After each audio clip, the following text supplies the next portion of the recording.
प्रीशा ने अपने आप को मुकम्मल तौर पर एडजस्ट कर लिया और बारी ने इतनी जहमत तक नहीं की कि ये जाकर जो वो प्रीशा के घर में प्रीशा की माँ के साथ उसकी दादों के साथ जाकर बात करता, जो इतनी सच्चे दावे करता था मोहब्बत के कि भाई मैं आपके साथ सच्ची मोहब्बत करता हूँ, वो आपके अलावा किसी और के बारे में सोच भी नहीं सकता। इसने इतनी जहमत तक नहीं की। भाई तुम्हारी ऐसी मोहब्बत के ऊपर ना प्रीशा थूकती है। अगर तुम सच्ची मोहब्बत करते थे ना तो जाते जाकर प्रीशा की मिन्नतें तरले करते, रीज़न पूछते कि भाई वजह क्या है, आपका दिल मुतमिन नहीं था तो आप उसके पास जाते। अब प्रीशा अपने आप को एडजस्ट कर चुकी है और उसकी ज़िंदगी में जो ना चेंजिंग आना शुरू हो चुकी है। इसे ऑफिस की तरफ से गाड़ी मिल चुकी होती है और प्रीशा की जो सीट होती है इसे अनाया ले लेती है और ऐसा अनाया जो ना ये बारी के दिल में जगह बनाने की कोशिश भी करी। आने वाले साथ में इंटरेस्टिंग ट्विस्ट क्या पैदा होगा।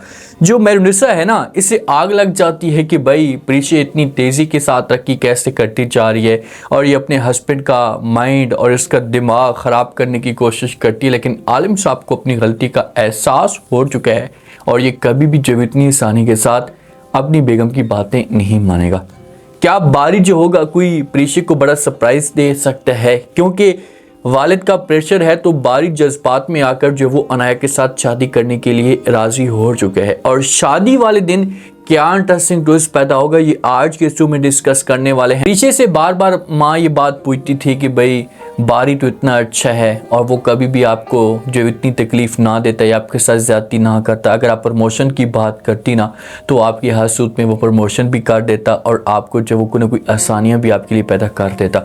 लेकिन प्रीशा जो होती है अपनी माँ के साथ इस टॉपिक पे बहस मज़ीद नहीं करती, अपनी माँ को इनकार कर देती कि भाई जो होना था वो तो हो चुका है, बस मैं अब हमेशा के लिए सब कुछ जो वो भूल जाऊँगी या भूल चुकी हूँ, अब मैं किसी और जगह पर नई ज्वाइनिंग कर लूँगी लेकिन उस ऑफिस में नहीं जाऊँगी। अब जहाँ पर ये जाती है ना तो कंपनी की तरफ से इसको जो वो गिफ्ट मिल जाता है, गाड़ी मिल जाती है कि भाई आप गाड़ी पे आएंगी जाएंगी, अगर आप खुद नहीं चला सकती तो आपको हम ड्राइवर दे देते हैं। जब घर के अंदर जो वो गाड़ी लेके आती है ना प्रीशा, तो सबसे पहले अपनी माँ को खुशखबरी सुनाती है, अपनी दादों को, इन सबको लेकर जाती है, घुमाती है, एंजॉय वगैरह करते हैं। अब पूरी रात जो है ना शाम के वक्त गाड़ी आती है और मेरुनिसा ये सब कुछ देखती है तो इसको आग लग जाती है कि भाई ये कैसे हो गया, भाई कोई ना कोई आया हुआ है। इसके दिमाग के अंदर तो ये बात होती है ना, हमेशा गलत सोच रखती है, जो बंदा गलत सोच रखते हैं ना उसके दिमाग में गलत बातें आती हैं। तो इसी वजह से जो है ना ये अपने हस्बैंड के पास जाती है, आलम साहब के पास, उसके साथ जाकर बात करती है। वो उससे कहती है कि भाई आप देखें तो सही, अपनी बेटी का ख्याल तो करें, कम से कम जाएं बाहर अपने घर के अंदर, दूसरे घर के अंदर, वहाँ पर जाकर जो वो माहौल देखें कि एक बड़ी गाड़ी आई हुई है, कब से कितनी देर से खड़ी हुई है, कोई ना कोई तो आया होगा ना। आपको ज़रा भी फिक्र नहीं है अपनी बेटियों की। ये तो अपने पॉइंट बनाने की कोशिश कर रही होती है। ये बात जब आलिम सुनता है तो फिर ये मेरुनिसा से पूछता है कि भाई अच्छा आपको कैसे पता चला कि कौन आया हुआ है। तो मेरुनिसा कहेगी मुझे तो इस बात का नहीं पता, लेकिन बहरहाल मैंने गाड़ी देखी है तो इसी वजह से मैं आपके साथ इस टॉपिक पे जो वो डिस्कस कर रही हूँ। तो फिर आलिम जो है ना ये मेरुनिसा को कहेगा कि अच्छा मैं जाता हूँ। ये फिर वहाँ पर जाता है, गाड़ी के आसपास घूमता है, गाड़ी के ऊपर जो वो हाथ फेरता है, गाड़ी से बड़ी प्यारी लगती है, न्यू लुक के अंदर होती है। उसके बाद फिर अपनी बेगम के पास जाता है, जाकर उसके साथ इस टॉपिक पे डिस्कस करता है कि भाई हाँ कौन आया हुआ है। अब इसके दिमाग के अंदर भी थोड़ी बहुत जो वो गलत फहमियाँ होती हैं। जब अपनी बेगम के पास जाकर ये बात पूछते हैं ना तो आगे से बेगम जो होती है A to Z कहानी बताना शुरू कर देती है कि भाई ये मामला है और प्रीशा को जो वो कंपनी की तरफ से गाड़ी मिली है। अब जब प्रीशा को कंपनी की तरफ से गाड़ी मिलती है, ये लफ्ज़ सुनता है तो उसके बाद इसे फ़ख्र महसूस होता है कि यार चलो कुछ तो अच्छा हुआ है। जिनके ऊपर मैं फोकस ही नहीं कर रहा आज वो इतना रिज़ल्ट दे रही हैं, और जिनके ऊपर मैंने फोकस किया, दिन रात मैंने मेहनत की और उन्होंने जो वो मुझे रिज़ल्ट ज़ीरो के बराबर दिए। ये हकीकत में होता है जब आप अपने बच्चों को ना जिनके ऊपर आप फोकस नहीं करते ना तो वो कुछ ना कुछ ऐसा काम कर जाते हैं जिनकी वजह से आपको फ़ख्र महसूस होता है, और जिनके ऊपर आप हर वक्त तवज्जो देते रहते हैं ना वो गलत काम ऐसा करते हैं कि आपको सारी ज़िंदगी शर्मिंदगी जो वो होनी पड़ती है। तो इसी वजह से आलम आता है, आलम बड़ा खुश होता है। अब ये प्रीशा के पास भी जा सकता है, उसको मुबारकबाद भी दे सकता है। अब हो सकता है कि प्रीशा के दिमाग के अंदर ये बात हो कि भाई हमारे वालिद को लालच हो चुकी है, लेकिन इसको किसी किस्म की कोई लालच नहीं होगी। ये प्यार से बातें करेगा, करेगा, इनके साथ वक्त गुजारेगा, कुछ टाइम बैठेगा, उसके बाद अपने घर में आएगा। जब अपने घर के अंदर आएगा ना तो मैनुसा जो होगी ना जी फिर आलम को बोलेगी कि हाँ मैंने आपको कहा था कि भाई क्यों ना कोई आया हुआ है, तो अब आप खुद देख ले, आपको पता चल गया ना। तो आलम के साथ जब इस की डिस्कस करती है ना तो आलम को चढ़ जाता है गुस्सा, और ये जो वो फिर मुंह तोड़ जवाब देता है मैनुसा को। इससे कहते हैं कि भाई ये आपके बेटों की तरह नहीं है, ये प्रीचे को कंपनी की तरफ से गाड़ी मिली है। और जब मैनुसा ये बात सुनती है तो आप अंदाजा लगाएं कि उससे क्या जो वो बर्दाश्त होंगी ये बातें। मैनुसा जो होती है ये इनकार कर देती है, कहती ऐसा कैसे हो सकता है, कंपनी की तरफ से गाड़ी जो वो कैसे मिल सकती, नहीं इसको जो वो किसी ने खुद दी होगी। तो आगे से आलम कहते हैं कि अच्छा ठीक है, अगर आपको प्रीचे के ऊपर इतना ज़्यादा गुस्सा है ना तो आप ऐसा करें कि अपने बेटों को बोलें कि वो जो वो इसक की गाड़ी ला कर दिखाएं, घर के बगैर खड़ी करें, मैं फिर मानूंगा इनको कि भाई वाकई जो ये सब कुछ कर सकते हैं। तो फिर यहाँ पर फिर मैनुसा को चुप लग जाएगी कि भाई मेरे बेटे उस मकाम तक पहुंच ही नहीं सकते, मेरे बेटे उस मकाम तक जा ही नहीं सकते।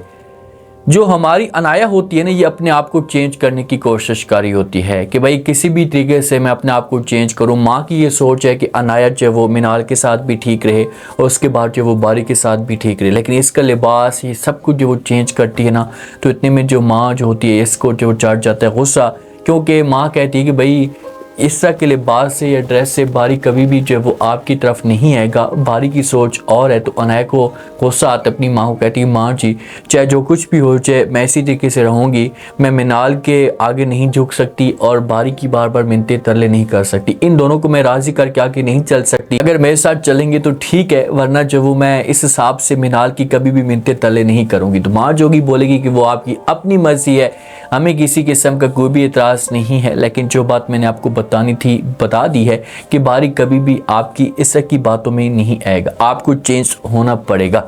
अब शयान जो होते हैं ना, शयान साहब को जब वो बार बार इसी बात की टेंशन होती है, भाई धमकी देता रहता है, तो मिनाल को कॉल करता है शयान साहब, इसके साथ इस टॉपिक पे डिस्कस करते हैं कि भाई आप किसी भी तरीके से राज़ी कर लें जो वो बारी को, आपकी हर बात मानता है, जब आप बात करेंगी तो वो आपकी वो बात मान भी लेगा।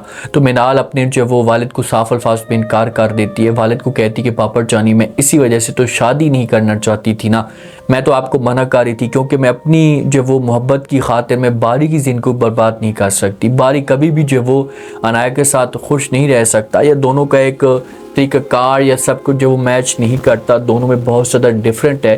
तो ये बातें जैसों का जब वो जारी होती हैं शयान और मिनाल के बीच में, तो पीछे से अनाया जो होती है ये बातें सुन लेती है, और जब अनाया बातें सुनती है तो अनाया को लाजमी तौर पर गुस्सा आएगा। अनाया जो ना तमाशा खड़ा कर देना, ये तो पहले ही मिनाल को जो इतना कमज़ोर समझती, अभी तक अनाया चुप है ना तो ये सिर्फ और सिर्फ अपनी मजबूरी की वजह से चुप है, वरना ये मिनाल को औकात याद दिलवाती और कब का जो वो हो सकता है कि मिनाल का घर भी बर्बाद करवा चुकी होती। इस वक्त इसके पास कोई ऑप्शन नहीं है, मजबूर है, इसी वजह से कुछ ऐसा नहीं कर पा रही। जिस दिन इससे ये ऑप्शन ये सब कुछ ख़त्म होंगे ना तो उसके बाद ये हमेशा के लिए जो वो हो सकता है कि मिनाल को तलाक दिलवा दे। जब इस की बातें चलेंगी ना तो बारी तक भी ये बात पहुंचेगी, मिनाल जो है ना खुद जाकर बारी के साथ इस टॉपिक पे डिस्कस करेगी कि भाई मैं आपको मजबूर नहीं करूंगी, आपका दिल करता है तो मोस्ट वेलकम, अगर आपका दिल नहीं करता तो आप इनकार कर सकते हैं, मुझे किसी किस्म का कोई भी एतराज़ नहीं। अब देखते हैं कि नेक्स्ट एपिसोड में क्या इंटरेस्टिंग ट्विस्ट पैदा होता है, क्या बारी जो है ना ये शादी करने के लिए तैयार होगा। अब मिनाल जब बात करेगी तो बारी बोलेगा कि भाई मुझे किसी किस्म का कोई भी एतराज़ नहीं है, मैं शादी करने के लिए जो वो तैयार हूँ जो वो अनाया के साथ। तो इस की जब बात चलेगी तो फिर प्रीशे तक ये बात पहुंचेगी, क्योंकि बारी जब प्रीशे को देखेगा ना गाड़ी के अंदर इस का माहौल प्रीशे का, तो बारी ये समझना शुरू कर देगा कि यार ये अपने आप को एडजस्ट कर चुकी है और वाकई ये मेरे साथ मोहब्बत नहीं करती थी। अब बारी को मेन बात का तो पता ही नहीं है और यही सबसे बड़ी गलती कर रहा है कि इसने जाकर जो पूछा ही नहीं है। उम्मीद है आज का रिव्यू, आज के टीजर आप लोगों को पसंद आया होगा। आपने कमेंट सेक्शन में लास्ट में आपको क्या लगता है, क्या नेक्स्ट एपिसोड के अंदर जो वो एक बड़ा तमाशा खड़ा हो सकता है, और जब वो प्रीशे को ये सब कुछ देखेगा बारी इस तरह के माहौल में, तो क्या बारी जो होगा ये जज्बात में आकर अनाया के साथ शादी करने के लिए तैयार हो जाएगा, क्या आलम साहब जो होगा ये प्रीशे से माफ़ी मांग पाएगा। लास्ट में फीडबैक दें और सब्सक्राइब भी कर दें। शुक्रिया, अल्लाह हाफिज़।